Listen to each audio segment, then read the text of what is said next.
Check list എല്ലാം പൂർത്തിയാക്കി റൺവേയിൽ നിന്ന് ടേക്ക് ഓഫിന് റെഡിയായി നിന്ന വിമാനത്തിന്റെ യാത്ര റദ്ദാക്കി.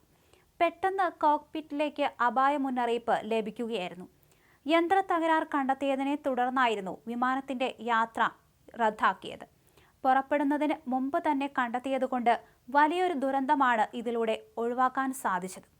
ഡൽഹിയിൽ നിന്ന് പാരീസിലേക്ക് പറക്കേണ്ട വിമാന സർവീസ് എയർ ഇന്ത്യ അവസാന നിമിഷമാണ് റദ്ദാക്കിയത്. ഡൽഹി പാരീസ് AI 143 വിമാനമാണ് റദ്ദാക്കിയത്. ഡൽഹിയിൽ നിന്ന് പുറപ്പെടുന്നതിന് മുൻപുള്ള പരിശോധനയിലാണ് വിമാനത്തിൽ തകരാർ കണ്ടെത്തിയത്.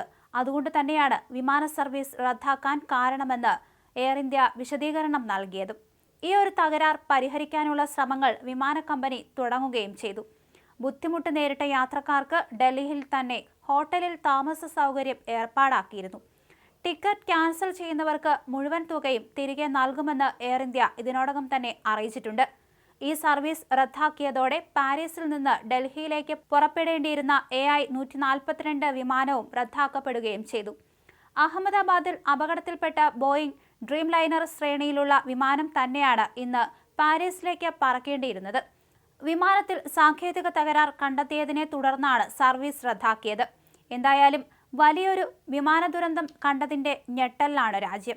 ഇപ്പോഴിതാ അഹമ്മദാബാദിലെ വിമാനാപകടം നടന്ന സ്ഥലത്തിന് സമീപത്തെ ഹോസ്റ്റൽ കെട്ടിടങ്ങളിൽ നിന്ന് മെഡിക്കൽ വിദ്യാർത്ഥികൾ സാഹസികമായി രക്ഷപ്പെടുന്ന ദൃശ്യങ്ങളും അവസാന നിമിഷം പുറത്തു വന്നിരിക്കുന്നു. വിമാനം തകർന്നു വീണതിന് സമീപത്തെ ഹോസ്റ്റൽ കെട്ടിടങ്ങളിൽ നിന്ന് MBBS വിദ്യാർത്ഥികൾ സാഹസികമായി രക്ഷപ്പെടുന്ന രംഗങ്ങളാണ് ദൃശ്യങ്ങളിലുള്ളത്. വിമാന അപകടത്തിന് ശേഷമുണ്ടായ തീപിടുത്തത്തിനിടയിൽ രക്ഷപ്പെടാനുള്ള വഴി തേടിയുള്ള തീവ്ര ശ്രമമാണ് ദൃശ്യത്തിൽ കാണാൻ സാധിക്കുന്നത്. മുകളിലത്തെ നിലകളിലുണ്ടായിരുന്ന നിരവധി വിദ്യാർത്ഥികളും ജീവനക്കാരും രക്ഷപ്പെടാനുള്ള ഏക മാർഗമായി കണ്ടത് ആ ബാൽക്കണിയായിരുന്നു. എന്നാൽ അതത്ര എളുപ്പമായിരുന്നില്ല. ഇപ്പോൾ പുറത്തുവന്ന 21 സെക്കൻഡ് ദൈർഘ്യമുള്ള വീഡിയോയിൽ വിദ്യാർത്ഥികൾ അലറിക്കരഞ്ഞുകൊണ്ട് ബാൽക്കണിയിലൂടെ താഴേക്ക് ഇറങ്ങാൻ ശ്രമിക്കുന്നത് കാണാം. ഹോസ്റ്റൽ കെട്ടിടത്തിന്റെ 2ാം നിലയിലെയും 3ാം നിലയിലെയും ബാൽക്കണിയിൽ നിന്ന് തുണികൾ കെട്ടി ഗ്രില്ലുകൾ പിടിച്ചാണ് പലരും താഴേക്കിറങ്ങിയത്.